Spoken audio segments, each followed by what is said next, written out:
Hello and welcome back to all dear students, welcome to career planet. मेरा नाम शैली गुरुवानी, आपकी chemistry mentor, और chapter है D and F block. Last class है, सारे लेक्चर्स कंप्लीट हो चुके। अब आज बच गया हमारे पास एक्टिनॉइड्स, है ना। लैंथेनॉइड्स हमने कंप्लीट कर लिया था। लैंथेनॉइड कॉन्ट्रैक्शन, लैंथेनॉइड संकुचन पढ़ना बाकी है, उसके बाद में एक्टिनॉइड्स, फिर लैंथेनॉइड्स के यूजेस और डी एंड एफ ब्लॉक के एलिमेंट्स के यूजेस, सब चीज़ें पढ़ना। अब तो मिलेगी लास्ट में तो यूजेस है ना। उपयोग को क्या पढ़ना, अनुप्रयोग को क्या पढ़ना, तो नहीं बच्चे, इस बार कोर्स कम हो चुका है। चाहे आपका नीट हो, जेईई मेंस का एग्जाम हो, या फिर अगर हम बात करें 12th बोर्ड का, तो आपका सिलेबस इस बार एनसीईआरटी में कम हो चुका है और केमिस्ट्री में तो सबसे ज़्यादा कम हुआ है। इसका मतलब जो भी चैप्टर है ना, उनकी मार्किंग बढ़ गई है ना।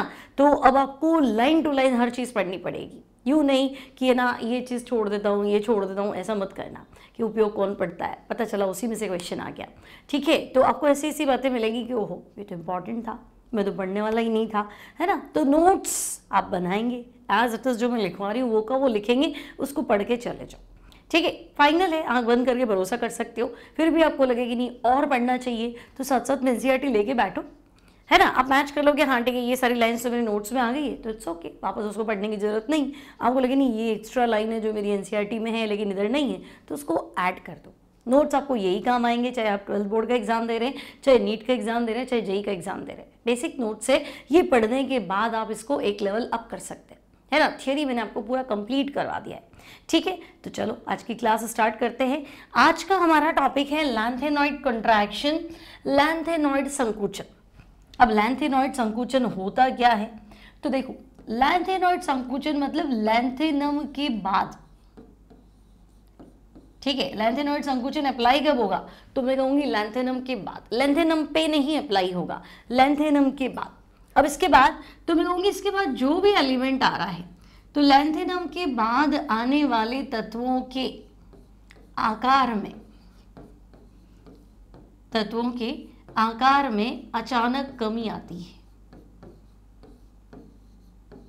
ठीक है, सडन, आपको दिखा लैंथेनम तो बड़ा है, उसके बाद एलिमेंट एकदम छोटे हो गए। ठीक है, तो sudden decrease in size, lanthanum के बाद आने वाले तत्वों के आकार में अचानक कमी आती है। ठीक है, तो इस कमी को हम क्या कहते हैं, इस कमी को हम कहते हैं लैंथेनॉइड कॉन्ट्रैक्शन, लैंथेनॉइड संकुचन। कोई पूछे कि भाई लैंथेनॉइड संकुचन का मतलब क्या है, तो संकुचन मतलब सिकुड़ना। क्या भाई बोलो, संकुचन मतलब सिकुड़ना। किसमें सिकुड़ना, साइज कम हो जाएगा, है ना। लैंथेनम बड़ा है, लैंथेनम के बाद आप क्या देखेंगे, हॉफियम। अगर डी ब्लॉक में चल रही हो ना, तो टेबल में तो लैंथेनम, उसके बाद हॉफियम, तो अचानक से हॉफियम कम हो जाएगा साइज। अब कम होना तो सीरियम से स्टार्ट होगा, लैंथेनम, सीरियम, प्रेस्मोडेमियम, सिखाया था ना आपको, नियोडीमियम, है ना, फिर प्रोमीथियम, समेरियम, यूरोपियम। ठीक है, तो उनमें लगातार कम हो जाएगा, लेकिन वो तो टेबल के नीचे रखे। टेबल में तो लैंथेनम के बाद आपको जस्ट क्या मिला, हॉफियम। तो there is sudden decrease in size, उसे हम कहते हैं लैंथेनॉइड संकुचन। अब लैंथेनॉइड संकुचन कब अप्लाई होगा, तो बच्चे लैंथेनॉइड संकुचन लैंथेनम के बाद लागू होगा, है ना। लैंथेनॉइड संकुचन कब अप्लाई होगा, तो हम कहेंगे लैंथेनम के बाद में अप्लाई होता है। Element coming just after lanthanum have small size, small atomic size, है ना। ऐसा क्यों, तो देखो, मान लो जैसे अगर मैं 3D की बात करूं, है ना, मान लो मेरे पास 3D है, 4D है और 5D है। ठीक है, तो 3D क्या तो में स्टार्ट होता है SCTV, कार्बन, फेकोनी, स्कैंडियम, टाइटेनियम। आगे चलो ऐसा कैसा रहेगा। फिर 4D तो हम कहेंगे याजीर, नवाब मोहम्मद। ठीक है, तो ये हो गया। फिर तो हम कहेंगे ला हफ्ता, लैंथेनम, हॉफनियम। तो अब तुम ध्यान से देखो, जो साइज तुम्हें जिरकोनियम का मिल रहा है, वो साइज तुम्हें क्या मिल रहा है, हॉफनियम का। आई बात समझ में। तो 4D और 5D का आकार लगभग क्या हो गया, समान हो गया, due to lanthanoid contraction. 4D और 5D एलिमेंट्स, या 4D और 5D एलिमेंट्स यानी कि तत्वों का आकार, एटॉमिक साइज जो है वो लगभग समान हो गया, है ना, approximately same. Atomic size approximately same हो गया। अब ये क्या बात हुई, तो हम कहेंगे हाँ देखो जिरकोनियम का आकार और हॉफियम का आकार, परमाणु त्रिज्या आयनिक त्रिज्या मैच करोगे तो लमसम आएगी। ठीक है, थर्ड क्या था, यहाँ जीर नवाब था ना, नियोबियम का आकार, यहाँ क्या था ला हफ्ता, तो आकार लगभग बराबर। आई बात समझ में। लेकिन ये चीज जो है ना ये तुम्हें यहाँ नहीं देखने को मिलेगी, इट्रियम और लैंथेनम। स्कैंडियम छोटा है क्योंकि 3D है, स्कैंडियम से बड़ा इट्रियम है क्योंकि 4D है, और इट्रियम से बड़ा लैंथेनम है। क्यों, लैंथेनॉइड संकुचन लगना चाहिए ना, तो लैंथेनॉइड संकुचन लैंथेनम के बाद लगता है, इसके बाद अचानक आकार में कमी आती है, इसमें थोड़ा ना आएगी, ये तो बड़ा ही, इट्रियम आपका छोटा सा है और लैंथेनम कंपैरेटिवली क्या है, बड़ा है ना। इसके बाद लैंथेनम के बाद साइज जो है वो डिक्रीज होना शुरू होता है, तो फिर हम कह रहे हैं ना इसके बाद लगातार घट जाएगा। ये क्वेश्चन आता है कॉम्पिटिशन एग्जाम्स में, आपको ध्यान रखना है। बोर्ड एग्जाम्स में क्या पूछेगा, तो लैंथेनॉइड संकुचन किसे कहते हैं, तो लैंथेनम के बाद आने वाले तत्वों के आकार में लगातार क्या आती जाती है, कमी आती जाती है ना। तो लैंथेनम के बाद हॉफियम अचानक से बहुत छोटा दिखने लग जाता है, इवन इतना छोटा कि 4D और 5D का एटॉमिक साइज आयोनिक साइज लगभग मैच करने लग जाता है। इसे हम क्या कहते हैं, इसे हम कहते हैं लैंथेनॉइड कंट्रैक्शन, लैंथेनॉइड संकुचन। ठीक है, क्या ही दिक्कत है। अब कारण क्या है, क्यों लैंथेनॉइड संकुचन हमें दिखाई दे रहा है, वजह क्या है लैंथेनॉइड कंट्रैक्शन की, तो हम कहेंगे देखो लैंथेनॉइड्स में हुआ क्या था, हमारे पास ये नाभिक हो गया, हम यहाँ पे इलेक्ट्रॉन भर रहे हैं 2 घर पीछे n-2f। ठीक है, मतलब लैंथेनॉइड की बात कर रही हूँ तो हमारे पास 4f है, फिर हमने कहा था देखो हमारा 5D जो है वो तो खाली पड़ा है, n-1d जो है वो तो खाली पड़ा है, और सबसे अंतिम इलेक्ट्रॉन हमने भरा ns में यानी कि 6s में। मैंने आपको लास्ट टर्म पे बताया था f जो है वो 2 घर पीछे चलता है, मतलब आंतरिक संक्रमण तत्व, इनमें इलेक्ट्रॉन n-2f कक्षक में भरा जाता है जो कि n-1d के अंदर होता है, यानी ये संक्रमण ये उसके अंदर वाला आंतरिक संक्रमण। अब आप कह रहे हो पहले तो इलेक्ट्रॉन जो है वो मैं फिल करूंगा यहाँ पे 6s में फिल करूंगा, ठीक है, उसके बाद मेरा इलेक्ट्रॉन फिलिंग यहाँ जाएगा, कोई अपवाद आया तो मैं एक आध यहाँ शिफ्ट कर दूंगा, अदरवाइज कोई प्रॉब्लम है नहीं। ठीक है, तो नाभिक का काम होता है आखिरी इलेक्ट्रॉन को अपनी तरफ अट्रैक्ट करना, तो नाभिक तो अपना काम अच्छे से कर रहा है, न्यूक्लियर अट्रैक्शन, नाभिकीय आकर्षण। अब आप कह रहे हो कि अंदर वाले इलेक्ट्रॉन बाहर वाले को प्रतिकर्षित करेंगे, तो बिल्कुल करेंगे, तो है कहाँ, खाली पड़ा है ना। और 4f, तो 4f तो और अंदर हो गया, तो ये जो परिरक्षण प्रभाव है, अंदर के इलेक्ट्रॉन बाहर के इलेक्ट्रॉन को क्या करते, प्रतिकर्षित करते हैं, तो वैसे ही f बहुत दूर हो जाता है ना, 1s 2s 2p 3s 3p फिर 4s, या अगर 3d फिर 4s फिर 4p, तो काफी दूर है, f कक्षक का परिरक्षण प्रभाव बहुत दुर्बल है। तो हम कहेंगे और ये बीच में खाली पड़ा है, तो भाई इसका नगण्य परिरक्षण प्रभाव, इतना ज्यादा तो ये प्रतिकर्षित कर ही नहीं पाएगा। ठीक है भाई, शील्डिंग इफेक्ट नेग्लिजिबल, नगण्य परिरक्षण प्रभाव, उसको तो गिनो ही मत। और नाभिकीय आकर्षण, तो भाई देखो पहले आपने 57 प्रोटॉन भरे और पहुंचते पहुंचते पहुंचते मतलब जब आप हाफियम में पहुंचे तो बेटा हाफियम में आपके इलेक्ट्रॉन 72 हो गए, एक बढ़ा है ना, बूंद बूंद से घड़ा भरता है, तो 58 59 60 61 62 ऐसे करके लैंथेनम तो टेबल में तो हाफियम बैठा है ना, तो हाफियम कह रहा है मेरा भी अंतिम इलेक्ट्रॉन तो 6s में ही, मेरा तो इलेक्ट्रॉन अब यहाँ भरने वाला है d में, है ना, और आपने प्रोटॉन अचानक से पहले 57 थे 72 कर दी, तो नाभिकीय आकर्षण तो हो गया प्रभावी, प्रबल नाभिकीय आकर्षण, और नाभिक का काम है इलेक्ट्रॉन को अपनी तरफ खींचना, तो खींचा खींची में आपने खींच तो बहुत ज्यादा लिया इलेक्ट्रॉन को अपनी तरफ और धक्का देना भूल गए, लगा ही नहीं स्क्रीनिंग इफेक्ट, है ना, इसका दुर्बल परिरक्षण प्रभाव। 5f होता ना तो और दुर्बल हो जाता। ठीक है, तो हम कहेंगे भाई ये खींच खींच के तो उसको अंदर ले आएगा, तो आकार में अचानक से कमी आएगी, और अचानक से आने वाली कमी कोई तो हम कह रहे हैं लैंथेनॉइड कंट्रैक्शन, लैंथेनॉइड संकुचन। क्या तुम्हें मेरी बात समझ में आई, है ना। हम पढ़ रहे हैं एफ ब्लॉक के तत्व, आंतरिक संक्रमण तत्व, 2 सीरीज होती है 4f 5f। 4f को कहते हैं लैंथेनॉइड, 5f को कहते हैं एक्टिनॉइड। लैंथेनॉइड मतलब लैंथेनम के बाद बढ़ने वाले तत्व, एक्टिनॉइड मतलब एक्टिनियम के बाद बढ़ने वाले तत्व। लैंथेनम हमारा सीरियम से शुरू हुआ था 58, लुटिटियम पे खत्म हुआ था आपका क्या था 71, है ना। एक्टिनॉइड हमारा थोरियम से स्टार्ट होगा और लॉरेंशियम 103 पे खत्म होगा। इतनी बात क्लियर है।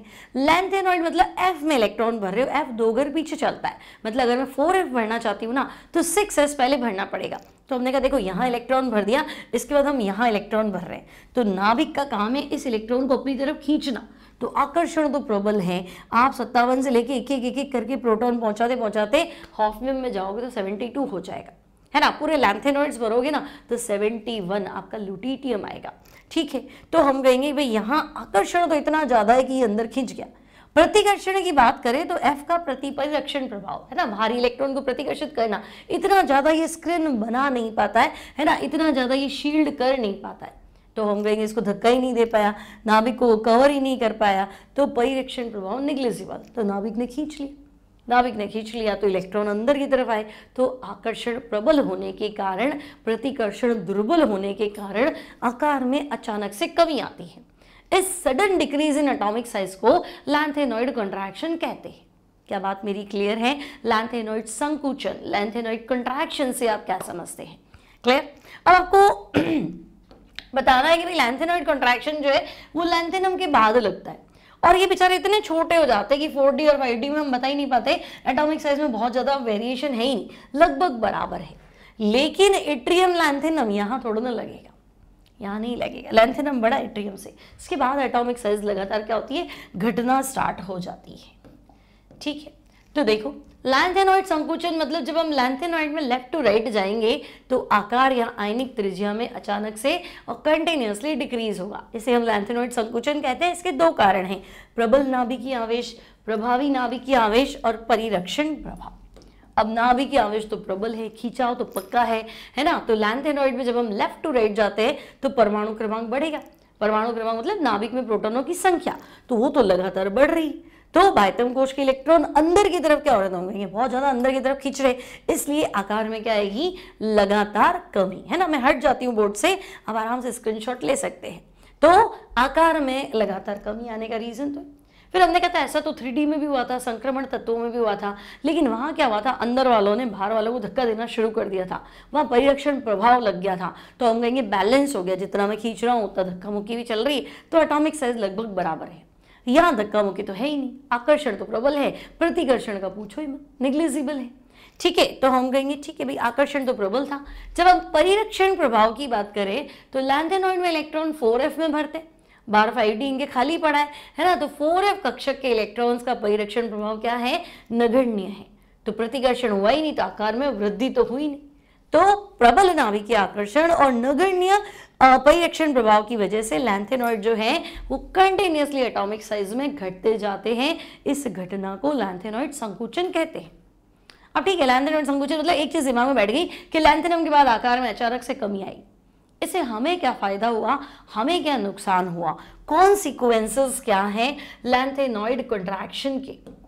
तो देखो हुआ क्या था कि भाई लैंथेनॉइड तो पता दुर्लभ मृदा धातु, शुरू में जब हमने डिस्कवर किए थे तो प्रकृति में बहुत कम मात्रा में थे, दुर्लभ थे, है ना, तो इनका सेपरेशन का मेथड हमारे पास नहीं था, क्योंकि चीजें कम है, बहुत सारे एक्सपेरिमेंट तो कर नहीं सकते, और इनके कैरेक्टर सेम है। सारे लैंथेनॉइड को हमने एक साथ क्यों रखा, क्योंकि सबके गुण समान है, सबके सब लैंथेनम से मैच कर रहे हैं, तो भाई ठीक है आप हो तो 14 एलिमेंट्स ना, अब आप सब मैच करो लैंथेनम से, वो एक अलग चीज़ हो गई, लेकिन थोड़ा बहुत तो वेरिएशन रखो कि भाई मैं ऑक्साइड बनाऊँ, मैं नहीं बनाऊँ, मैं मुश्किल से बनाऊँ, मेरा हाइड्रोक्साइड घुल जाए, इसका नहीं घुले, इसका बिल्कुल ही नहीं घुले, कुछ वेरिएशन रखोगे तो हम सेपरेट कर पाएंगे, है ना। जैसे मतलब अपने लिए तो हो गए ना, जैसे अपन इंडियंस है तो अपने फेसेस अलग होते हैं, चाइनीज़ को देख लो, कोरियन को देख लो, सब एक जैसे लगते, तो सब एक जैसे लगते तो हम सेपरेट कैसे करेंगे, हमें पता ही नहीं चल रहा, और फिर सबके हेयर स्टाइल सेम कर दो, कपड़े सेम पहना दो, तो चक्कर आ जाएगा, यार मैं इनको अलग कैसे करूं। इंडियंस का फेस तो होता है कि अपन पहचान जाते हैं, लेकिन चाइनीज कोरियन इनको पहचानना मुश्किल हो जाता है ना, क्योंकि they all look like same, और फिर अगर उनका ड्रेसअप सेम कर दिया जाए, हेयर स्टाइल सेम कर दिया जाए, तो फिर तो अपना बस का ही नहीं है कि उनको हम सेपरेट कर पाए। सिमिलरली ना ये सारे चाइनीज हो गए हमारे लिए, इन सबके कैरेक्टर एक समान है, तो हमने कुछ ना कुछ तो पकड़ा, जैसे हम फिंगरप्रिंट्स पकड़ लेते हैं कि अच्छा ठीक है कोई बात नहीं, दिमाग लगाएंगे साइंस के बच्चे, तो हम दिमाग लगाएंगे, सबके फिंगरप्रिंट्स तो अलग होंगे, आधार कार्ड से चेक कर लेंगे, नाम तो अलग होंगे, है ना, कुछ तो होगा। तो सिमिलरली अब यहाँ क्या हुआ कि लैंथेनॉइड तत्वों के रासायनिक गुण लगभग समान थे, तो इनका सेपरेशन बहुत मुश्किल हो गया था। लेकिन जब हमने पता चला कि नहीं लैंथेनॉइड संकुचन होता है, लैंथेनॉइड के बाद आकार लगातार घटता है, तो बच्चे आकार छोटा हो गया, मतलब लैंथेनम के बाद सीरियम छोटा है, प्रेस्मोडीमियम छोटा है, नियोडीमियम और छोटा है, तो जितना छोटा होगा उसकी कॉम्प्लेक्स फॉर्मेशन टेंडेंसी, आपने डी ब्लॉक में पढ़ा था संकुल बनाने की प्रवृत्ति, उसमें आपने पढ़ा था कि छोटा धनायन जितना छोटा होगा संकुल निर्माण की प्रवृत्ति ज्यादा होगी। तो इनमें क्या हुआ कि भाई इनके संकुचन की वजह से इनके आयंस का साइज अलग अलग है, तो संकुल निर्माण की प्रवृत्ति क्या है, सबकी अलग अलग है। अब सब अलग अलग कॉम्प्लेक्स बनाएंगे तो फिर संकुल निर्माण की प्रवृत्ति ज्यादा होगी तो स्टेबल कॉम्प्लेक्स होगा, और नहीं होगी तो कॉम्प्लेक्स इतना स्टेबल नहीं होगा। तो हम इनको आयन एक्सचेंज मेथड से क्या करेंगे, अलग कर लेंगे। मतलब जिसका संकुल कमजोर पड़ेगा उसमें से लैंथेनॉइड बाहर आ जाएगा, क्योंकि संकुल स्टेबल तो है नहीं, तो जो ज़्यादा अच्छा स्टेबल कंपाउंड बनाता है उसको अंदर, और जो लेस स्टेबल है आपका लैंथेनॉइड उसको क्या करेंगे, बाहर कर देंगे। तो आयन को आयन से बदल देंगे, इसे हम बोलते हैं आयन एक्सचेंज मेथड। क्या तुम्हें मेरी बात समझ में आई? लैंथेनॉइड संकुचन है ना, देखो लैंथेनॉइड मतलब लैंथेनम के बाद आने वाले तत्व। तो हम कहेंगे 14 एलिमेंट्स हमारे पास है, सबके सब चाइनीज है, मतलब सबकी शक्लें समान है, मतलब सबके रासायनिक गुण एक समान है। अब सब कह रहे हैं हम घुल जाएंगे, तो मैं अलग कैसे करूंगी, सभी घुल जाओगी। सब कह रहे हम नहीं घुलेंगे, हम हाइड्रोक्साइड बनाएंगे, हम ऑक्साइड बनाएंगे, हम ये बना लेंगे, हम वो बना लेंगे, और तो सबकी रिएक्शन सेम हो जाएगी, तो मैं सेपरेट कैसे करूंगी? तो हमने कहा कि नहीं, सेपरेशन का तो कोई तरीका ही नहीं। फिर हमने पढ़ा लैंथेनॉइड संकुचन। लैंथेनम के बाद आकार में लगातार कमी आती है, तो बढ़िया कमी आ गई ना। अब तो जैसे ही आकार में कमी आई तो जो छोटा लैंथेनॉइड होगा, छोटा धनायन होगा, वो बढ़िया संकुल बनाएगा। बढ़िया संकुल बनाएगा मतलब स्टेबल कॉम्प्लेक्स बनाएगा, और जो बड़ा धनायन होगा वो संकुल इतना अच्छे से नहीं बना पाएगा, तो वो लेस स्टेबल संकुल होगा। तो जो अच्छा संकुल बनाएगा स्टेबल, जो अच्छा नहीं बना पाएगा मतलब लेस स्टेबल। तो संकुल की स्टेबिलिटी के अकॉर्डिंग हम आयंस को क्या कर सकते हैं, रिप्लेस कर सकते हैं, एक आयन को दूसरे आयन से प्रतिस्थापित कर सकते हैं। तो ले देखिए हमारे लैंथेनॉइड सेपरेट तो हुए, एक बार सब में साइनाइड मिला के सबका संकुल बना दो। अब जो ज्यादा स्टेबल होगा वो टिका रहेगा, और जो कम स्टेबल होगा वो धीरे धीरे करेगा बाहर आ जाएगा। धीरे धीरे बाहर आ जाएगा मतलब हमने सेपरेट कर लिया। तो ये इंपॉर्टेंट सवाल बनेगा, लैंथेनॉइड संकुचन की वजह से आप लैंथेनॉइड को सेपरेट कैसे करोगे, रीजन कॉम्प्लेक्स बना के। सबकी कॉम्प्लेक्स बनाने की टेंडेंसी अलग अलग है, इतनी बात क्लियर है। अब हाइड्रोक्साइड का क्षारीय सामर्थ्य, अब देखो मतलब लैंथेनम हाइड्रोक्साइड की बात करो तो तुम कहोगे LaOH3, क्योंकि जनरल ऑक्सीडेशन स्टेट तो +3 थी। फिर लाख सोचा सीरियम का हाइड्रोक्साइड CeOH3, फिर प्रेस्मोडीमियम तो PrOH3 है ना, फिर नियोडीमियम NdOH3, ऐसे चलता जाएगा। ठीक है, कंटिन्यू 14 थोड़ा लिखने बैठेंगे तो हम कहेंगे हाँ ठीक है ये इनके हाइड्रोक्साइड से। अब जैसे जैसे हम लेफ्ट टू राइट जाते हैं तो हमें तो पता है कि लैंथेनम से छोटा सीरियम है, प्रेस्मोडीमियम है, नियोडीमियम है। तो जैसे जैसे लैंथेनॉइड्स के हाइड्रोक्साइड में हम लेफ्ट टू राइट जाएंगे तो M छोटा हो गया, OH तो जो है वही रहेगा है ना, लेकिन मेटल का साइज छोटा हो गया, तो MOH बंद लंबाई। ये सब सवाल आ चुके देखना है नीट के अंदर, सारे सवाल मिलेंगे तुम्हें।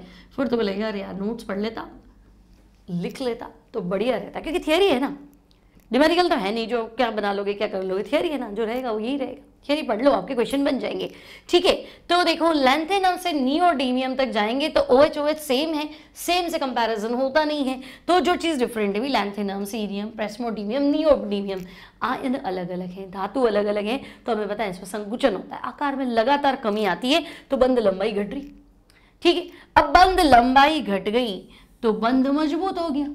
लंबा बंद होगा, दो परमाणु दूर दूर होंगे तो अलग हो जाएंगे, लेकिन छोटा बंद होगा, परमाणु पास पास होंगे तो पकड़ लेंगे, दूर नहीं होंगे। तो बंद लंबाई घट गई, बंद वियोजन ऊर्जा बढ़ गई। अब बंद टूटेगा नहीं आपका, है ना, बॉन्ड लेंथ घटना मतलब उसको तोड़ने के लिए ज्यादा एनर्जी लगती है।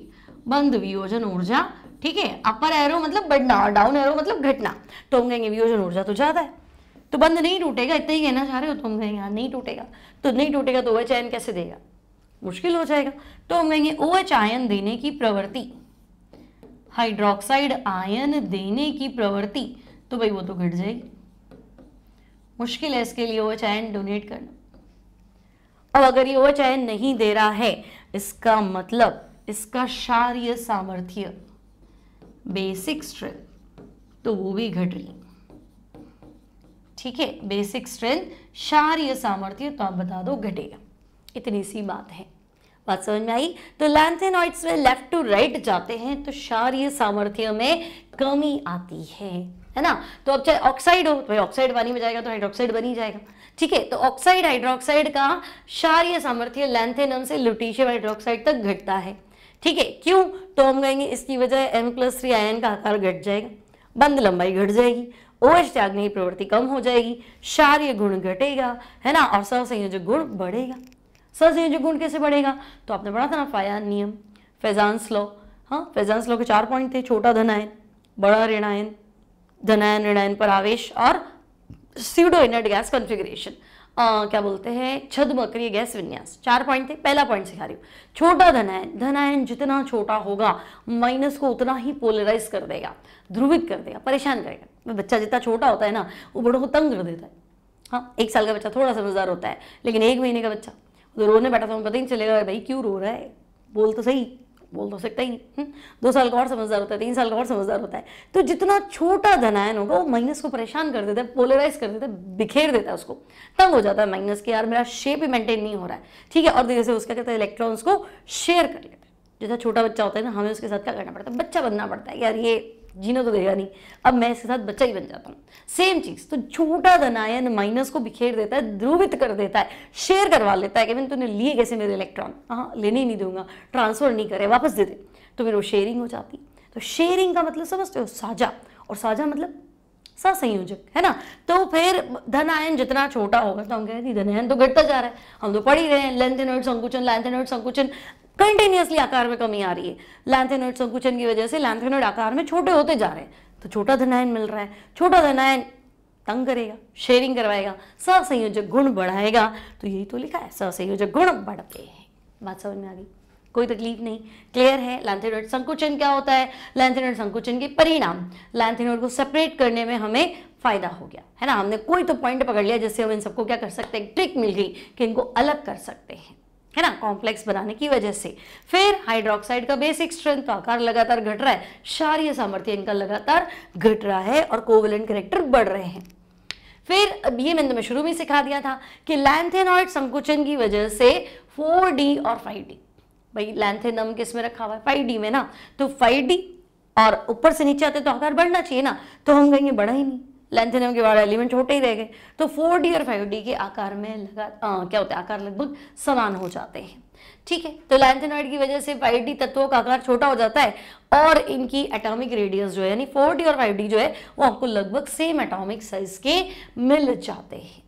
इतनी बात क्लियर है। तो ये भी लैंथेनॉइड संकुचन की वजह से हुआ, ठीक है। अब हम अगर इनके अपचायक गुणों को डिस्कस करें तो देखो, लेफ्ट टू राइट आपने कहा कि भाई M+3 का आकार घटता है,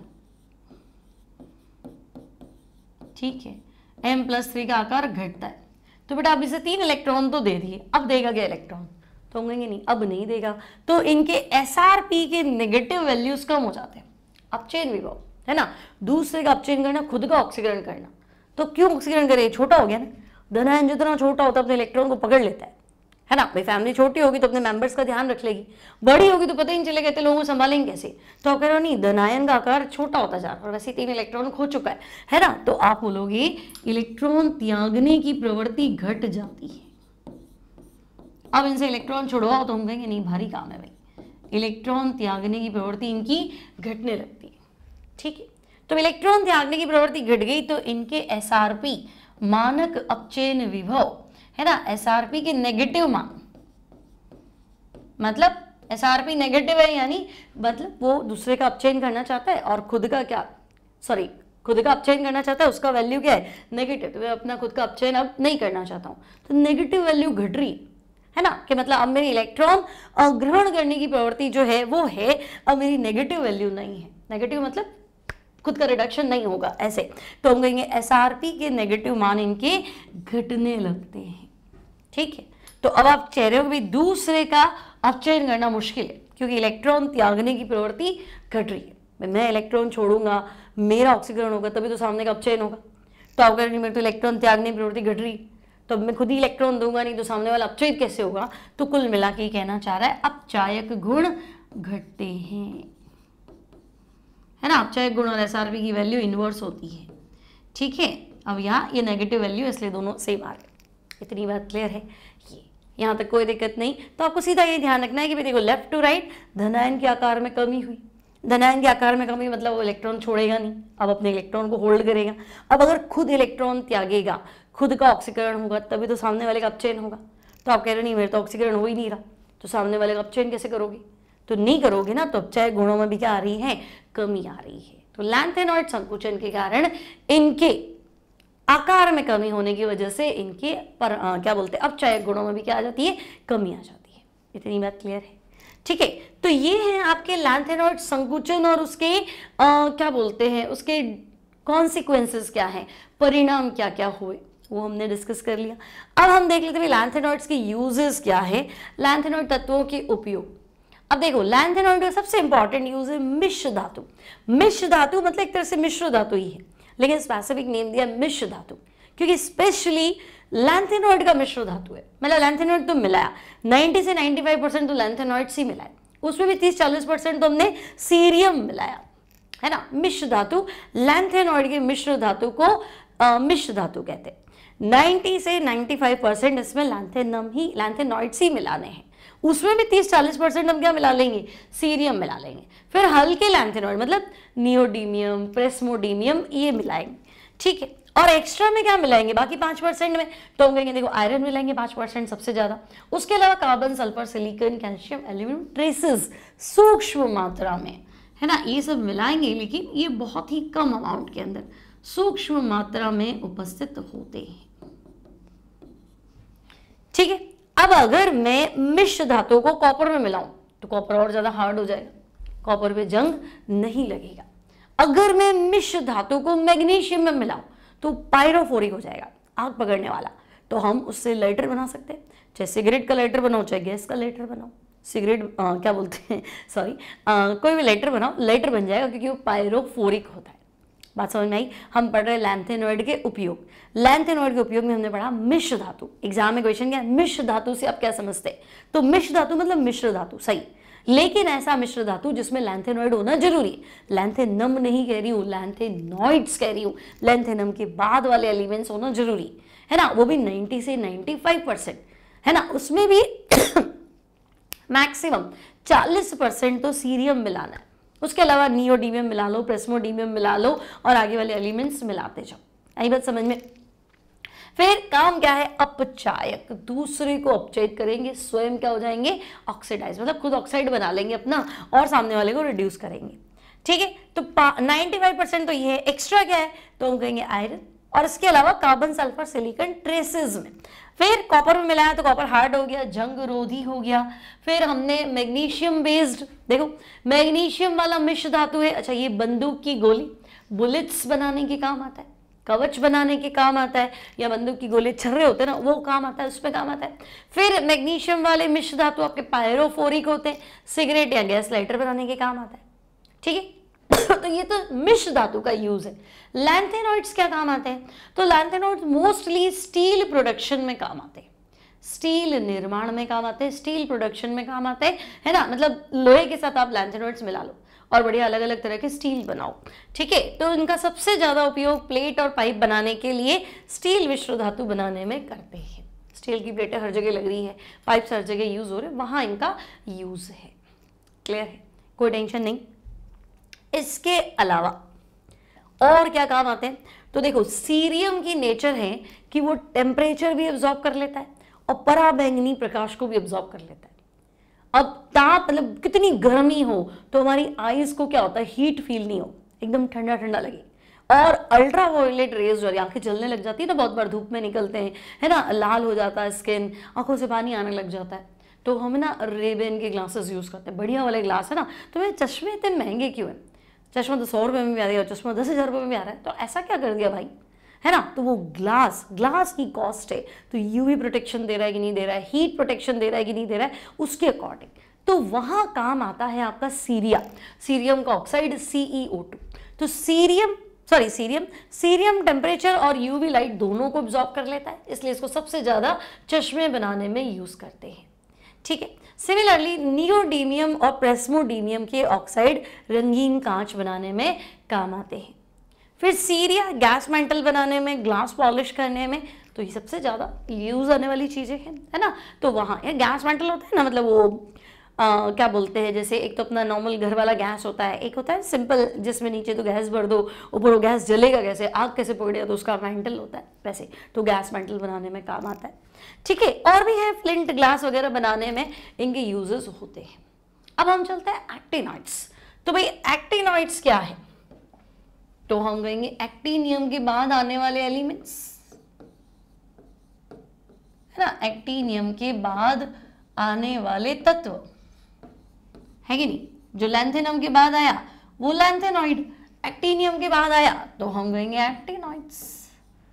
ठीक है, अब एक्टिनॉइड्स मतलब एफ ब्लॉक में ही है, तो एफ ब्लॉक में दो सीरीज है, 4f और 5f। 4f में इलेक्ट्रॉन फिल किया तो लैंथेनॉइड, लेकिन अगर 5f में इलेक्ट्रॉन फिल किया तो एक्टिनॉइड, तो हम कहेंगे they belong to 5f series, 5f श्रेणी से संबंधित है। ठीक है, related with 5f series. 5f में 4f भरोगे तो लैंथेनॉइड बनेगा, 5f भरोगे तो एक्टिनॉइड बनेगा। अब भाई एक्टिनॉइड, एक्टिनियम तो आपका 89 है, आप किसकी बात कर रहे हो, तो हम कहेंगे हम 90 से बात कर रहे हैं। 90 को गिनो तो 90 तो 1 हो गया, फिर मैं 10 और गिन लूँ तो 100 हो गया, और 3 और गिन लूँ तो 103 हो गया, क्योंकि 90 अपने आप में 1, फिर 91 से 100 11 और 3 और जोड़ दो तो 14 हो गया, है ना। तो 90 से 103 तक के एलिमेंट्स, इनको हमने क्या नाम दिया, इनको हमने एक्टिनॉइड्स बोला। ठीक है, तो भाई 90 पे कौन है, तो हम कहेंगे 90 पे थोरियम है, और 103 पे कौन है, तो हम कहेंगे लॉरेंशियम है ना। तो 90 से लेके 103 इन एलिमेंट्स को हम क्या नाम देंगे, एक्टिनॉइड्स। अब बच्चे ये सारे के सारे, सारे हिंदी में लिखो ना, सारे सभी एक्टिनॉइड्स रेडियो एक्टिव है। जितने भी आपके एक्टिनॉइड्स मिले, एक्टिनियम खुद भी, सबके सब क्या है, रेडियो एक्टिव है। ठीक है, मान लेते हैं। और क्या इन्फॉर्मेशन है, तो हम कहेंगे देखो ऐसा है कि 92 के बाद वाले, 92 अर्थात यूरेनियम के बाद आने वाले तत्व,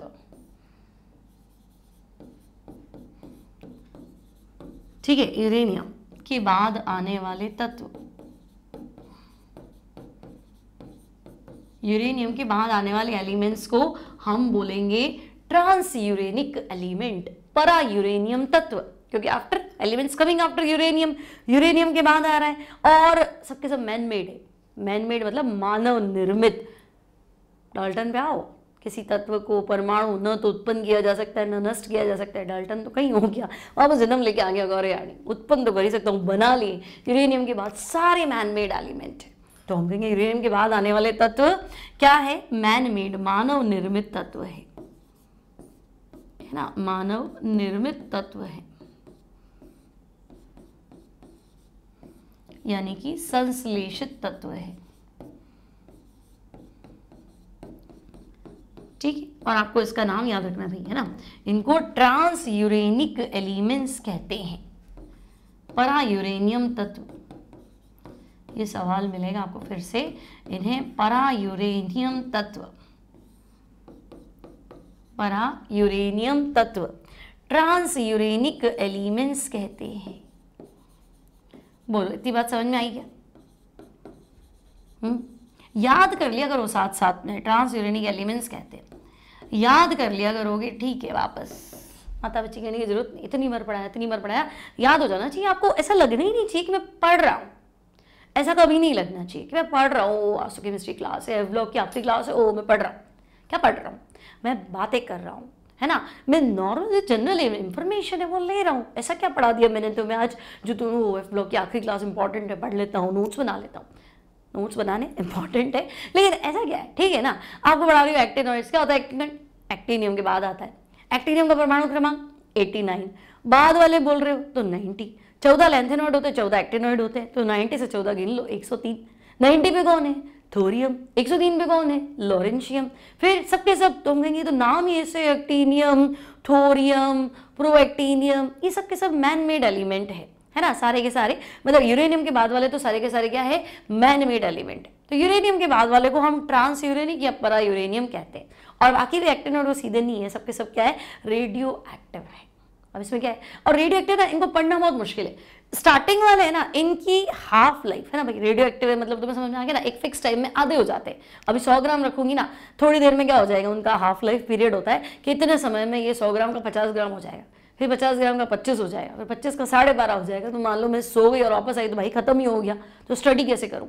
तो इनका स्टडी करना बहुत मुश्किल होता है, इनको स्टडी कर नहीं सकते, फिर होते भी इतने खतरनाक है, अल्फा बीटा गामा छोड़ते हैं। तो भाई इनको पढ़ने के चक्कर में खुद को थोड़ा ना स्किन कैंसर करवाएंगे, है ना। वो मैडम क्यूरी इस चक्कर में तो मर गई थी, रेडियम को स्टडी करते करते ना, रेडियम पॉकेट में लेके घूमती रहती थी, पता ही नहीं चला भाई रेडियम है, रेडियो एक्टिव है, स्किन कैंसर हो गया। इवन इतना ज़्यादा उनका मतलब डेंजर, इतना ज़्यादा उनकी बॉडी में रेडियम चला गया कि जब उनकी वो क्या बोलते हैं, कब्र बोलते हैं ना, उनको जब दफनाया था तो वो उसके चारों तरफ भी ना मतलब सीमेंट की और स्टील की ना शील्ड बनाई, फिर एक गार्डन टाइप बना दिया कि भाई आप फूल चढ़ाने मत चले जाना, पता चला रेडियो इधर आके अटक गया। इतना ज़्यादा खतरनाक होता है। तो फिर इनकी स्टडीज़ इतनी है भी नहीं, और जितनी है उतनी पढ़ लो तो ही बहुत है। तो इनमें से जो स्टार्टिंग वाले हैं ना, उनका अगर मैं हाफ लाइफ का बात करूं तो उनका हाफ लाइफ मतलब किसी का 1 दिन है, किसी का 1 घंटा है, किसी का कुछ मिनट से, तो और बाद में तो और कम होता जाता है यार, 10 सेकेंड ही हाफ लाइफ है। तो 10 सेकेंड में भाई मैं तो देखूंगी जो तो आधा ही हो गया, तो मैं स्टडी कैसे करूँगी। तो वैसे भी रेडियो एक्टिव एलिमेंट्स को स्टडी करना थोड़ा भारी काम होता है, ठीक है। तो बढ़िया है, जितना कम नॉलेज उतना कम पढ़ना पड़ेगा, जितना ज़्यादा होगा उतना ज़्यादा पढ़ना पड़ेगा, ठीक है ना। तो तुम्हारे हिसाब से ठीक है। तो भाई ये ट्रांस यूरेनिक एलिमेंट्स है, परा यूरेनियम तत्व है, सारे के सारे एक्टिनॉइड्स रेडियो एक्टिव है। अब याद भी तो करने है ना, इनका भी कोई निमोनिक्स बता दो, कोई गाना सुना दो तो याद हो जाएंगे। बिल्कुल बिल्कुल। तो एक्टिनॉइड का गाना हमने बनाया है, कैसे याद रखेंगे एक्टिनॉइड्स। देखो एक्टिनियम तो आएगा ही ना, इसके बाद वाले की बात कर रहे हैं, ये तो आएगा। तो देखो थोड़े पैसे, ठीक है भाई, थोड़े पैसे ऊपर नफा, थोड़े पैसे ऊपर नफा, पके आम कम मिलेंगे, पके आम कम मिलेंगे, कैफे में ऐसे फरमाओ, कैफे में ऐसे फरमाओ, ऐसे फरमाओ मैडम नाश्ता लाओ। नहीं नाश्ता मत लाओ यहाँ पे, नाश्ता मांग लेंगे। मैडम नॉवेल लाओ, ठीक है, ऐसे याद रखो।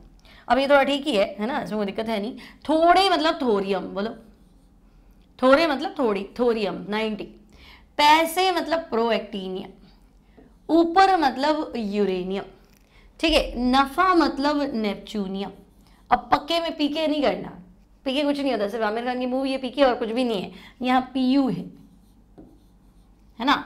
प्लूटोनियम मोस्ट टॉक्सिक एलिमेंट है प्लूटोनियम, मतलब सुनते ना किसी को अचानक से जहर दिया और मर गया और पता ही नहीं चला, बॉडी में कुछ भी ना आया ही नहीं, तो इतना तो ये कम होता है और बॉडी में जाते ही आदमी खत्म, ठीक है। और आम का अमरीशियम, कम का क्यूरियम, मैडम क्यूरी है ना। पके आम कम मिलेंगे, मिलेंगे थोड़ा सा था यार, पके आम कम बिकेंगे, भाई गलत हो गया। थोड़े पैसे ऊपर नफा, पके आम कम बिकेंगे, ठीक है। बिकेंगे मतलब बर्कले, नाम सुना होगा, बर्कले साइंटिस्ट था, Berkeley Hartley method osmotic pressure measure करने का, बर्कले, ठीक है। कैफे कैलिफोर्निया, कैफे में ऐसे आइंस्टीनियम, फरमाओ फर्मियम, फर्मी यूनिट होती है 10⁻⁻15 मीटर, नाभिक का आकार 1 फर्मी, ठीक है। मैडम तो ये मेंडेलियम, मैडम नोवेल लाओ तो नोबिलियम, और लाओ मतलब लॉरेंशियम, ठीक है। थोड़े पैसे ऊपर नफा, पके आम कम बिकेंगे, कैफे में ऐसे फरमाओ मैडम नाश्ता लाओ। तो देखो पहला तो है तुम्हारा थोरियम, बात समझ में आ रही है। पहला क्या है, थोरियम, मतलब एक्टिनियम के बाद थोरियम, फिर प्रोएक्टिनियम, ठीक है, प्रोक्टेनियम बोल दो उसको, फिर यूरेनियम, फिर नेपटूनियम, फिर प्लूटोनियम, है ना, फिर अमरीशियम, फिर क्यूरियम, फिर बर्केलियम, फिर कैलिफोर्नियम, फिर आइंस्टीनियम, फिर फर्मियम, फिर मेंडेलिवियम, फिर नोवेलियम और फिर लॉरेंशियम। ठीक है, यहाँ तक कोई दिक्कत तो नहीं। तो हम कहेंगे ओके चलो अब इनका हमें नाम लिखना है, इनका हमें कॉन्फ़िगरेशन लिखना है। अब देखो एफ ब्लॉक आ तो गया, लेकिन आपको लगेगा पहला एफ ब्लॉक 5F1 कर दूँ, 5F1 नहीं है, 5F2 सीधा है, 5F1 होता ही नहीं है ना। तो ठीक है, हम इनके एलिमेंट्स लिखते हैं। सबसे पहले एक्टिनियम लिखें, है ना, एक्टिनियम। अच्छा सिंबल, पहले तो नाम लिखना है ना, तो हिंदी में लिखूं, हिंदी में नाम लिखना बहुत भारी काम है। एक्टिनियम, ठीक है। सिंबल क्या है तो हम कहेंगे AC। परमाणु क्रमांक तो भाई 89। अब 89 तो कुछ तो ढूंढ लो, क्या बोले, इनर्ट गैस तो ढूंढ लो। तुम कहेंगे हाँ हीना, नीना और करीना, जीनत, रीना, रेडॉन 86। ठीक है, तो हम कहेंगे चलो रेडॉन 86 और 7th पीरियड है ना, आखिरी आवर्त में आ गए रेडॉन तो 7s2 तो 88 हो गया। अब वैसे तो ये डी ब्लॉक का है ना, एक्टिनियम के बाद वाला एक्टिनॉइड्स है, तो ये तो डी ब्लॉक का है, तो ये तो आपका 5D1 रहेगा। और ऑक्सीकरण अवस्था 3 छोड़ा दो, है ना, 3 छोड़ दिए क्या हो जाएगा, रेडॉन बन जाएगा। तो हम कहेंगे बढ़िया। अब अगर ये रेडॉन ही बन गया तो टेंशन ही क्या है, तो इसका F जो है वो आपका 0 रहेगा। क्लियर है, कोई दिक्कत नहीं। अब यहां से शुरू करते हैं थोड़े, तो भाई थोरियम, है ना, थोरियम। सिंबल क्या है तो हम कहेंगे TH 90। ठीक है, रेडॉन 7s2, मैंने 5D क्यों लिखा है भाई, 6D होगा ना, 6D1 है ना, 7 के बाद 6 आता है ना, एक घर पीछे चलेगा D। तो अब यहाँ F ब्लॉक 5F होना चाहिए, बट नहीं देखा गया है, यहाँ आपको 5F0 ही मिलता है, 6D में आपको 2 इलेक्ट्रॉन मिल जाए। अब ऑक्सीकरण अवस्था तो तुम खुद देखो, 4 छोड़ देगा तो रेडॉन बनेगा, तो हम कहेंगे हाँ बिल्कुल बनेगा।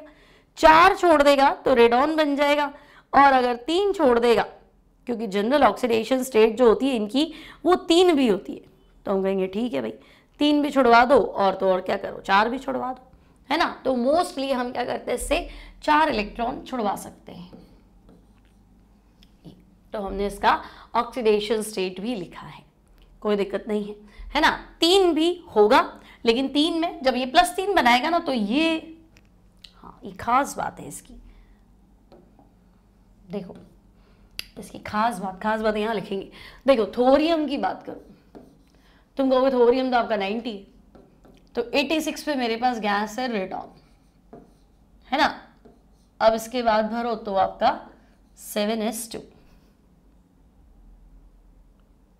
रेडॉन आपका छठे पीरियड में है ना, मैंने गलती से 7वें पीरियड में बोल दिया था, रेडॉन छठे पीरियड में हो ना, हीना, नीना और करीना, जीनत, रीना, 6th एलिमेंट है ना। हीना हीलियम आपका फर्स्ट आवर्त में आ जाता है, तो छठा है, तो रेडॉन छठा पीरियड, लेकिन छठा आवर्त समाप्त हुआ ना, हम आगे बढ़े थे ना 7s2, तो ये 86 और ये 88। अब हम कहेंगे 88, अब हम कहेंगे क्या कहेंगे भाई, 5D क्यों आता है बार बार, 6D1 होना चाहिए, 1 है और F1 होना चाहिए था, लेकिन यहाँ होता है 6D2, तो ये 86, 88 और आपका हो गया 90। अब प्रॉब्लम ये है कि अगर मैं थोरियम +3 बनाऊं, मैंने इसको क्यों रखा F ब्लॉक में, जब है ना इसमें F में कोई इलेक्ट्रॉन है ही नहीं, क्या जरूरत पड़ी। अगर मैं थोरियम +4 कर लेती हूँ, चलो तो मैं कहूँगी +4 तो हो गई ना, बस रेडॉन बन गया, क्या टेंशन है।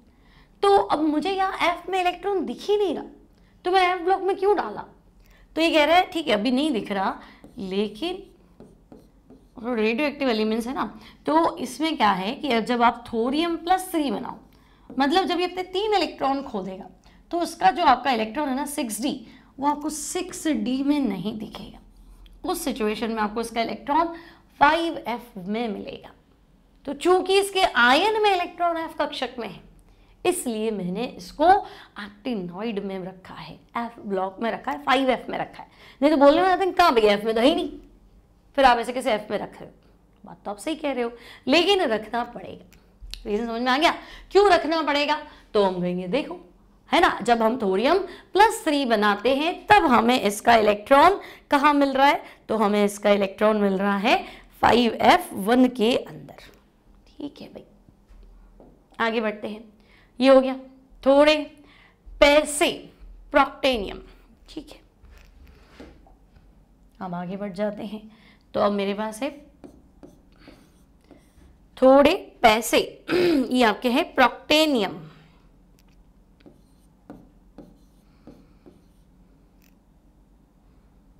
नहीं भाई, प्रोटेक्टीनियम है यार, क्या नाम है, प्रोटेक्टीनियम, थोरियम प्रोटेक्टीनियम। ठीक है, प्रोटेक्टीनियम, थोड़े पैसे प्रोटेक्टीनियम। ओके, अब तो हम गए नाउ दिस इज 91। अब मैं रेडॉन तो फिल कर ही देती हूँ, 7s2 भी फिल कर देती हूँ। अब होना तो चाहिए 6d2 5f1, लेकिन 5f1 वही था, ये सीधा है ना 6d1 करो और 5f को 2 कर दो। अब देखो सारे इलेक्ट्रॉन खो दो तो भाई 2, 3 और 5 खो दो, तो इनका जो ऑक्सीडेशन स्टेट है वो आपको 3 भी देखने को मिलेगा, 4 भी देखने को मिलेगा और 5 भी देखने को मिलेगा। सही, मैक्सिमम 5, क्योंकि 5 इलेक्ट्रॉन छोड़ने के बाद आपको समझ में आ ही रहा है रेडॉन बन जाएगा। +3 इनकी जनरल ऑक्सीडेशन स्टेट होती, 4 भी शो कर देते कोई फर्क नहीं पड़ता है ना। ये जो 6d का इलेक्ट्रॉन है ये इनका F में जम कर जाता है, इसलिए इनको हम F ब्लॉक में रखते हैं। ठीक है, तो ये हो गया आपका थोड़े पैसे। नाउ ऊपर, ऊपर मतलब तो हम कहेंगे यूरेनियम। ठीक है, तो अब हमारे पास है यूरेनियम U, और एटॉमिक नंबर तो हम कहेंगे 92। अब क्या करें, तो बस अब आगे चलते जाओ, आपका F2 मिल चुका है आपको, है ना। तो अब आप जाओ F3 के अंदर। ठीक है, तो हम कहेंगे रेडॉन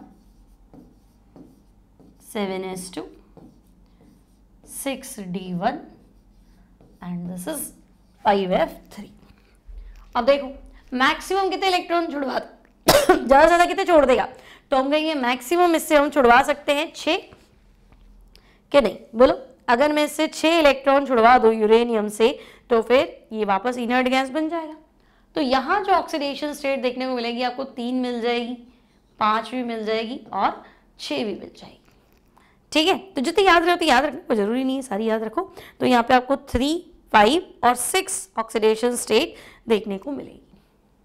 फिर थोड़े पैसे ऊपर नफा, नफा मतलब नेपच्यूनियम बोलते अपन तो, है ना।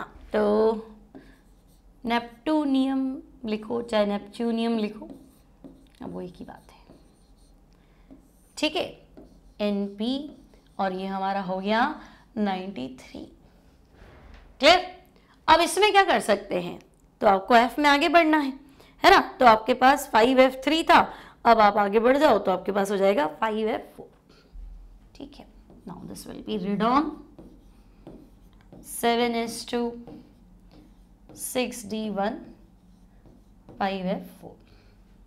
अब आपको लगेगा कि इससे कितने 4, 6, 7 इलेक्ट्रॉन छुड़वा दो रेडॉन बनेगा, नहीं 7 नहीं छोड़ेगा, है ना। 6 से ज़्यादा भी नहीं जाते हैं, तो 3, 4, 5, 6 ये सारी ऑक्सीडेशन स्टेट शो करेगा, 7 तक नहीं पहुंचते हैं। ठीक है, थोड़े पैसे ऊपर नफा पके, पके मतलब प्लूटोनियम। अब यहाँ एक्सेप्शन और है, प्लूटोनियम Pu 94। आपको याद रखना एक्टिनॉइड्स में आपको 5f5 देखने को मिलेगा ही नहीं, नियम के हिसाब से तो 5f5 आना चाहिए ना, लेकिन आपको 5f5 देखने को मिलेगा ही नहीं। एक बढ़ा दो, 6 का जंप करा दो, D का जंप करा दो, मतलब आपको देखने को मिलेगा रेडॉन 7s2 5, 6 और 5f7, मतलब 6 वाला 4, 5 और 6 हुआ, सॉरी 5f6 नॉट 7,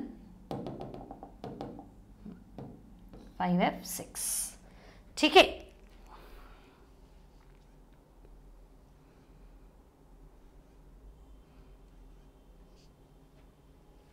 हेलो,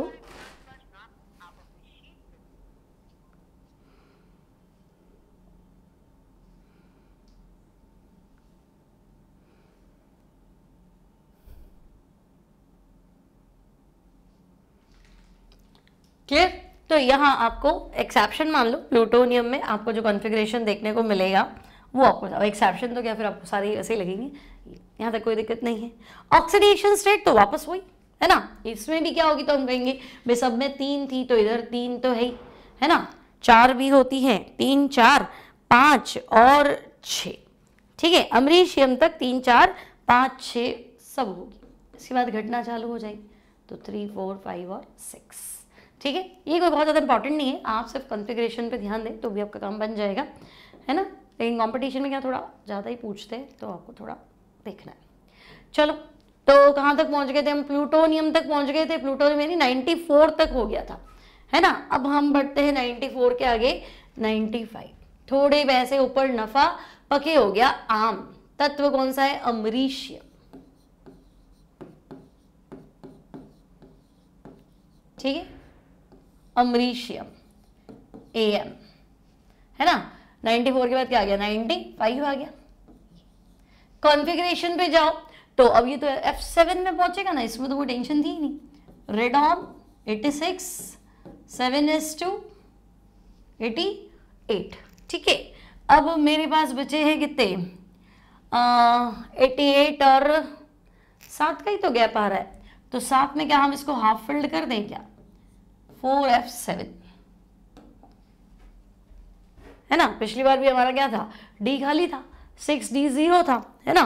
तो अगर हम इस बार भी इसका 6D0 रख ले, है ना, तो ये हमें मिल जाएगा हाफ फिल्ड। और हाफ फिल्ड में हमें टेंशन क्या है, तो हम कहेंगे जान दो, अमरीशियम और इसमें क्या नाम है, प्लूटोनियम और अमरीशियम में हम D खत्म कर देते हैं। यहाँ तक ऑक्सीडेशन स्टेट आपकी 3 4 5 और 6 रहती है, क्लियर। ये सारी ऑक्सीडेशन स्टेट शो करेगी। फिर थोड़े पैसे ऊपर नफा पके आम, कम मतलब क्या था? क्यूरियम था कि नहीं। फिर एलिमेंट तो हम लेंगे CM। अब बात कर लेते हैं 96। अब तो हम इसको भी हाफ फिल्ड के चक्कर में क्या करें, या मैं 4F, आज मैं बहुत ज़्यादा गलती कर रही हूँ, 4F की जगह मुझे 5F लिखना था, पिछली बार भी 5F लिखा है ना, हाँ।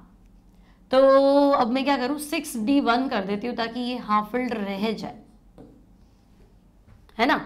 6D1 कर दूं ताकि क्या हो, तो हम हाफ फिल्ड रह जाएगा, तकलीफ क्या है ना। हमने गड़बड़ शुरू कहाँ से की है, तो हमने देखो प्लूटोनियम में भी 5 होगा ही नहीं, 5F आते ही क्या करना है, 5 नहीं होगा, आपको ये ध्यान रखना है। तो ठीक है, 5 नहीं होगा तो हम सीधा 6 में चले गए, D जंप करा लिया हमने एक। फिर हमें लगा कि वाह D छोड़ो ना, हाफ फिल्ड मिल रहा है। फिर हमें लगा कि हाफ फिल्ड मिल रहा है, D में डाल दो, तो हम D में इलेक्ट्रॉन रख लेते। अब ऑक्सीडेशन स्टेट, तो अब आपकी ऑक्सीडेशन स्टेट वापस घटना शुरू हो जाती, तो ये 3 और 4, ठीक है। तो थोड़े पैसे ऊपर नफा पके आम कम, अब होगा बिकेंगे, तो बिकेंगे मतलब berkelium,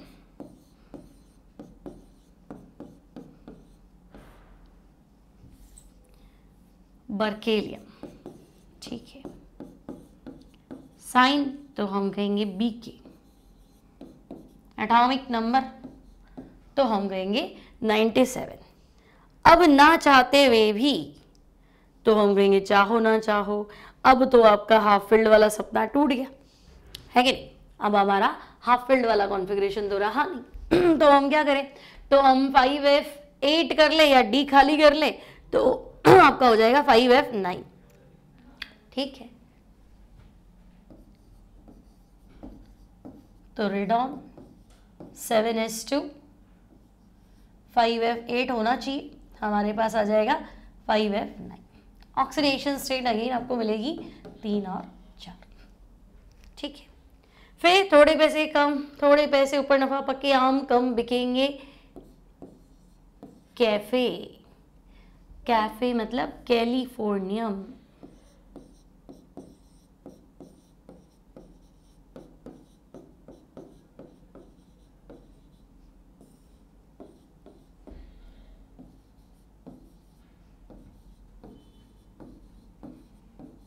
seven S two 5F10 कर लेते हैं। अब 6D में जब डालेंगे जब हमारे को फुल फील्ड मिल रहा हो, अदरवाइज हम 6D रखेंगे ही नहीं। यहाँ पे भी आपका ऑक्सीडेशन स्टेट तो आपको देखना है सिर्फ 3 और 4। है ना, बस ये 3 4। इसके बाद सारे ऑक्सीडेशन स्टेट जो रहेंगे ना आपके वो +3 रहेंगे, है ना। कैलिफोर्नियम तक, कैलिफोर्नियम से ही सारा ऑक्सीडेशन स्टेट जो है वो +3 हो जाता है। इसके बाद सब में आपको +3 ही मिलेगा, ठीक है। चलो, तो थोड़े पैसे ऊपर नफा पके आम कम बिकेंगे कैफे में ऐसे, ऐसे मतलब आइंस्टीनियम, आइंस्टीनियम ES99। अब क्या टेंशन है, रेडॉन 7s2 और आपका ये हो गया 5f11 ऑक्सीडेशन स्टेट +3, ठीक है। फिर ऐसे फरमाओ, फरमाओ मतलब fermium Fm, atomic number 100, radon 7s2 5f12 और +3, ठीक है। ऐसे फरमाओ मैडम मेंडेलिविनियम, ठीक है भाई, है ना। आपका ये 100 तो हो गया ना, 101 पे आ जाते हैं। एलिमेंट हो गया मेंडेलिविनियम, मेंडेलिवियम लिख देते हैं यार, थोड़ा इसको चेक कर लेना। मेंडेलिवियम MD, एटॉमिक नंबर 101, ठीक है। मैडम नाश्ता नोबिलियम NB 102 और लाओ lawrencium LR, atomic number 103।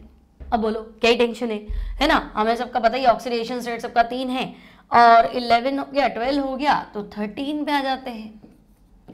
Radon 7s2 5f30, यहाँ पे भी आ जाते हैं रेडॉन 7s2 5f40 और यहाँ पे भी हम बोल देंगे देखो रेडॉन 7s2 6d में डाल दो, एक एक्स्ट्रा है ना 6d में डाल दो 5f40, ठीक है। और ऑक्सीडेशन स्टेट सबका 3 है, कैलिफोर्नियम से 3 होना शुरू हो गया था, ठीक है, क्लियर। तो ये बन गया आपका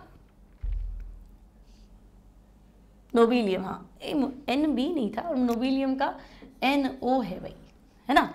नोबिलियम का आपका सिंबल जो है दैट विल बी, एक बार मैं चेक कर लेती हूँ, हाँ NO रहेगा, क्लियर है। मेंडेलियम, नोबिलियम और लॉरेंशियम, ठीक है।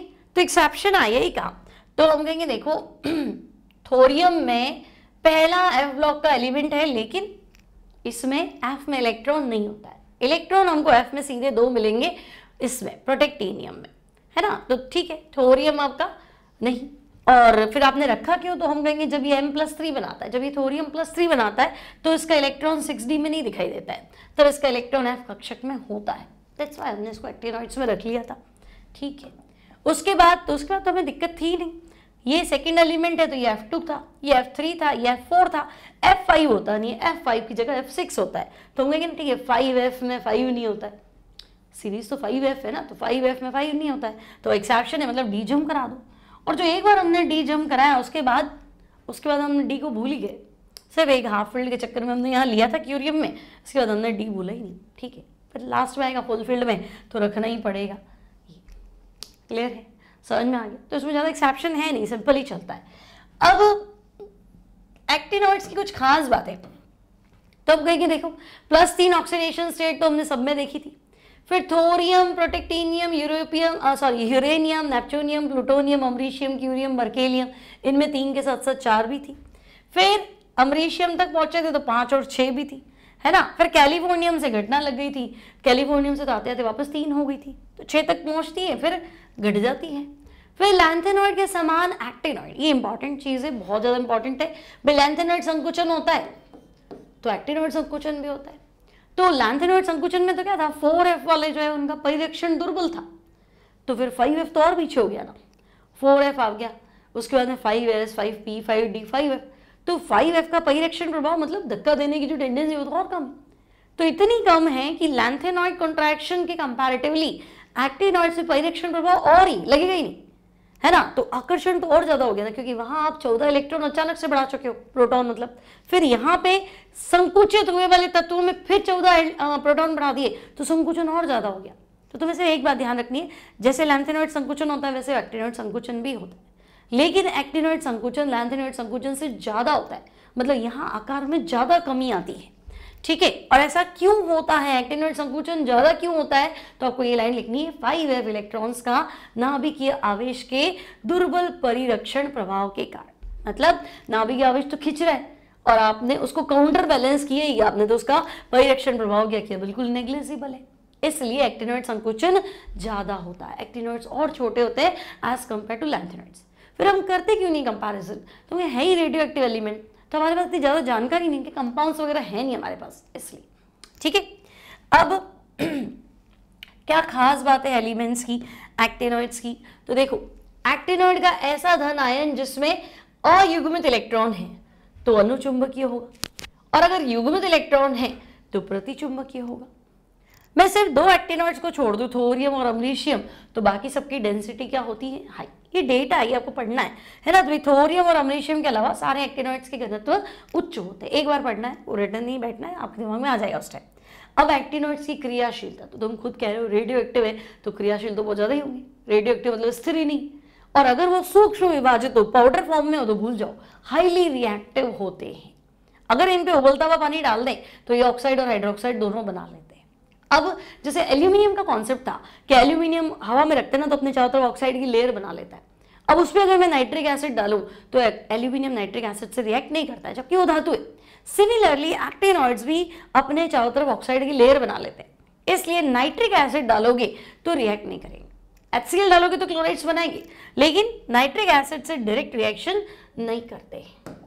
अब यूज क्या है, तो भाई खतरनाक चीजें हैं, रेडियो एक्टिव है, रेडियो एक्टिव हमेशा परमाणु हथियार बनाने के काम आता है। अच्छा उपयोग करो तो नाभिकीय भट्टी, परमाणु भट्टी में ईंधन के रूप में, जिससे आपका वो बिजली पैदा होने वाली मशीनें जो है, टरबाइन चलाएगा, है ना। तो पहले पानी से वेपर बनाएंगे, वेपर से क्या करेगा, टरबाइन चलेगा, टरबाइन से इलेक्ट्रिसिटी प्रोड्यूस होगी, तो वहां पे एज अ फ्यूल। तो थोरियम यूरियम को हम परमाणु भट्टी में नाभिकीय ईंधन के रूप में यूज करते, प्लूटोनियम भी हम ईंधन के रूप में यूज कर सकते, और आप चाहें तो परमाणु हथियार बना सकते हैं। परमाणु हथियार समझ गए ना, एटॉमिक बॉम्ब वगैरह बनाने में। तो ठीक है, नाउ लैंथेनॉइड्स और एक्टिनॉइड्स के बीच में कंपैरिजन किया जाए, तुलना करो, लैंथेनॉइड्स सेकेंड टाइम एक्टिनॉइड्स, ठीक है ना। तो लैंथेनॉइड्स तो हम कहेंगे ये 4f श्रेणी से संबंधित है, belongs to 4f series. Actinoids तो भाई ये 5f सीरीज से संबंधित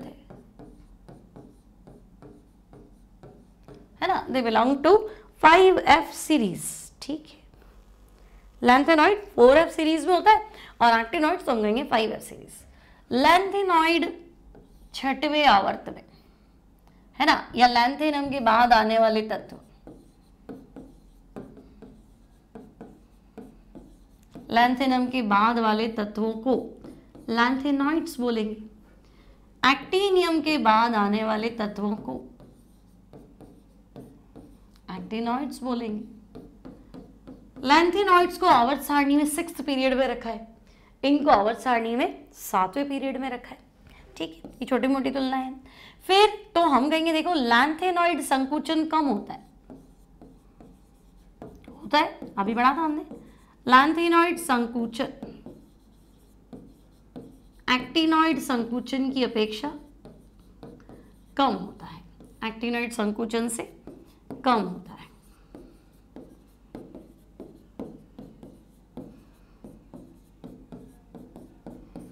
यहां क्या लिखेंगे, एक्टिनॉइड में कॉन्ट्रैक्शन बहुत ज्यादा होता है, एक्टिनॉइड संकुचन,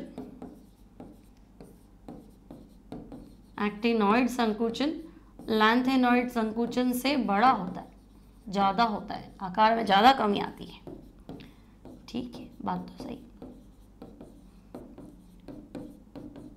अब लैंथेनॉइड के जनरल ऑक्सीडेशन स्टेट, सामान्य ऑक्सीकरण अवस्था +3 ऑक्सीडेशन स्टेट शो करते हैं। एक्टिनॉइड्स तो हम कहेंगे 3, 4, 5, 6, 7। यहाँ पे खाली सीरियम में 4 थी और यूरोपियम ट्रिटियम में तो शायद 2 ही थी, है ना। यहाँ हम कहेंगे +3 +4 +5 +6 ऑक्सीडेशन स्टेट शो करते हैं, ठीक है। अब लैंथेनोइड में अकेला एक एलिमेंट था प्रोमीथियम, वो रेडियो एक्टिव था। ये तो सारे रेडियो एक्टिव है ना। तो यहां आपको बताना है केवल प्रोमीथियम PM, प्रोमीथियम केवल प्रोमीथियम रेडियो एक्टिव है।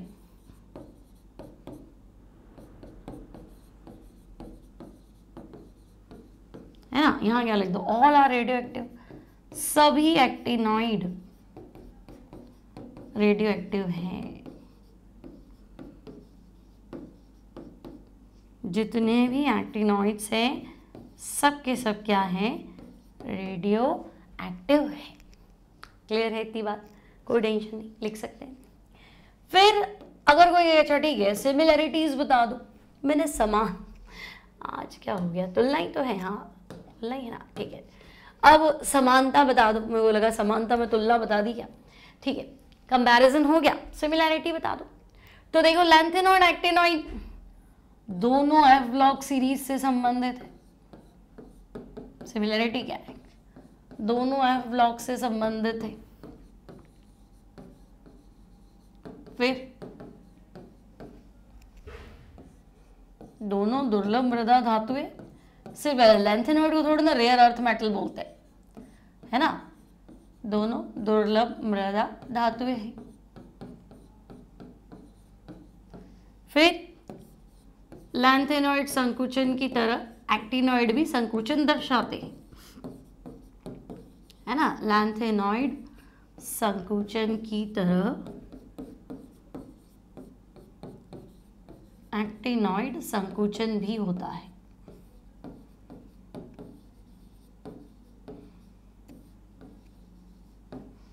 ठीक है, लैंथेनॉइड संकुचन की तरह एक्टिनॉइड संकुचन भी दर्शाते हैं, है ना। दोनों को आवर्त सारणी में नीचे रखा गया है, लिख दूं placed below the periodic table, ठीक है, हिंदी में तुम लिख लेना इसको। दोनों को आवर्त सारणी के नीचे अलग से स्थान दिया गया है ना। Both are placed below the periodic table, ठीक है, यहाँ तक तो क्लियर है। दोनों F ब्लॉक के हैं, दोनों आंतरिक संक्रमण हैं, है ना, और संकुचन भी है। यूज भी दोनों के बहुत खतरनाक वाले भी। कैसे, तो बताया ही था मैंने आपको, महंगे एक्टिनॉइड तो ज़्यादा ही, मतलब रिएक्टर वगैरह है, बम वगैरह बन रहे हैं, तो सबसे ज़्यादा महंगा एलिमेंट तो एक्टिनॉइड्स हो, है ना। अब देखो डी और F ब्लॉक के एलिमेंट के कुछ उपयोग, ये है ना। देखो क्वेश्चन आपके जा रहे हैं P ब्लॉक के अंदर, ऑर्गेनिक केमिस्ट्री के अंदर, तो एग्जाम में सवाल आ गया, तो आप इस बार तो लगेगा कि P ब्लॉक कोर्स में नहीं, आपने सवाल दे दिया। पिछली बार भी बोर्ड एग्जाम्स में ऐसा हुआ था, है ना, कि आउट ऑफ सिलेबस आ गया। फिर वो NCERT में हाईलाइट किया बताते कि आउट ऑफ सिलेबस नहीं है, ये चीज़ आपको डी ब्लॉक में दी है। अब डी में टीचर शुरू से नहीं पढ़ा रहे हैं, क्योंकि ये सारी चीज़ें संपर्क विधि पढ़ाऊंगे तो P ब्लॉक पढ़ाऊंगे तो संपर्क विधि आएगी ना, तो हम उपयोग नहीं पढ़ाते थे, ये सारे तो आ ही जाएंगे। लेकिन अब कैसे आएंगे, आधा कोर्स तो खत्म हो गया, उड़ा ही दिया उन्होंने, तो अब आपको ध्यान से पढ़ना है, सवाल बनेंगे और ज़्यादा बनने के चांसेस है, ध्यान रखना। देखो सल्फ्यूरिक एसिड प्रोडक्शन की कांटेक्ट मेथड, संपर्क विधि, जिसमें हम SO2 और O2 मिला के SO3 बनाते हैं, फिर वो SO3 जो है ओलियम H2SO4 मिक्स करके ओलियम बनाते हैं। तो वहां हमें कैटलिस्ट चाहिए होता है वेनेडियम पेंटाऑक्साइड V2O5, ठीक है। अब मैं पूरी लाइन कंप्लीट नहीं करूंगी, एक बार लिख रही हूँ, बाकी आपको लिख। संपर्क विधि का उत्प्रेरक कौन सा है, तो हम कहेंगे ये है वेनेडियम पेंटाऑक्साइड, ठीक है। अब वनस्पति तेल का हाइड्रोजनीकरण, जो आपका फैट स्प्रेड आता है ना, आजकल बहुत चलता है ना, इसमें फास्ट फूड में फैट स्प्रेड अपन लोग लगता है तो सारा घी मिला दिया, बटर मिला दिया, जबकि वो नकली होता है। नकली इन द सेंस जैसे डालडा घी होता है ना, वैसा होता है वो। तो मतलब अगर आपने तेल में हाइड्रोजन गैस पास कर दी तो तेल जम जाता है, फिर उसमें ना घी वाली खुशबू मिला दो तो वो वनस्पति घी बोलते हैं, लेकिन वो नेचुरल नहीं है, है ना। तो वसा तेल के हाइड्रोजनीकरण में हमें उत्प्रेरक चाहिए निकल, ठीक है, निकल का प्रयोग होता है। क्लियर, वनस्पति तेल में हाइड्रोजन गैस पास करेंगे, वनस्पति घी बनेगा, कैटलिस्ट क्या है, निकल। पॉलीथीन निर्माण में उत्प्रेरक चाहिए हमें जिगलर नाटा। क्या भाई, पॉलीथीन निर्माण में कैटलिस्ट है जिगलर नाटा उत्प्रेरक। Try alkyl aluminium plus titanium chloride, आप ट्राई मिथाइल भी लिख सकते हैं, tri methyl aluminium plus TiCl4 titanium chloride. फिर एक वेकर प्रोसेस, एक बार मेडिकल में सवाल आ चुका है इस पे। वेकर प्रोसेस में एल्कीन्स को एल्डिहाइड कीटोन में ऑक्सीडाइज करते हैं, ठीक है। यहां हमारा कैटलिस्ट होता है PdCl2, ठीक है। वेकर प्रोसेस के अंदर कैटलिस्ट होता है पैलेडियम क्लोराइड, इसका यूज होता है। इंपॉर्टेंट चीजें हैं बच्चे, last but not least, last but not least सब इंपॉर्टेंट है, ठीक है, पढ़ लेंगे। संपर्क विधि, वेनेडियम पेंटाऑक्साइड। वनस्पति तेल में हाइड्रोजन गैस पास करनी है, किसकी उपस्थिति में? निकल की प्रेजेंस में। पॉलीथीन बनानी, दो तरह की पॉलीथीन होती है, लो डेंसिटी हाई डेंसिटी। तो हाई डेंसिटी पॉलीथीन बनानी है तो एक उत्प्रेरक चीज जिगलर नाटा, try alkyl aluminium plus titanium chloride. Waker process होता है, एल्कीन को हम एल्डिहाइड या कीटोन्स में कन्वर्ट कर सकते हैं, पैलेडियम क्लोराइड PdCl2। मिक्सचर में लिखा हो कॉपर क्लोराइड तो वो भी सही है, बट मोस्टली PdCl2 लिखा होना जरूरी है, ये आपको यूज करना होता है। नाउ देखो ग्रुप 11, भाई ग्रुप 12 में क्या था? Zinc cadmium mercury. उससे पहले क्या था? ग्रुप 11 तो मैं कहूंगी तांबा चांदी सोना, कॉपर सिल्वर गोल्ड। तो कॉपर सिल्वर गोल्ड तो पुराने जमाने में जो सिक्के बनते थे वो तांबा चांदी सोना के ही तो बनते थे, तो ग्रुप 11 को हम कॉइन मेटल भी कहते हैं। अब कोई गए यूके कॉपर, यूके की कॉपर कॉइन्स, यूनाइटेड किंगडम में कॉपर कॉइन मिल रहा है, तो कॉपर कॉइन जो है वो आपका होता है स्टील के ऊपर कॉपर की परत चढ़ा देते हैं, ठीक है। तो स्टील पर कॉपर का लेपन होता है। यूके कॉइन में क्या होता है? तो हम कहेंगे यूके कॉइन स्टील के बने होते हैं, जैसे अपने होते हैं सिक्के आते हैं 1 रुपए के 2 रुपए के, स्टील के होते हैं। लेकिन यूके कॉपर, यूके का कॉइन है ना सिंपल, तो वहां पे कॉपर की परत चढ़ती है, ठीक है। तो भाई यूके कॉपर कॉइन मतलब हम कहेंगे कि भाई स्टील पे कॉपर की लेयर चढ़ी हुई है, ठीक है।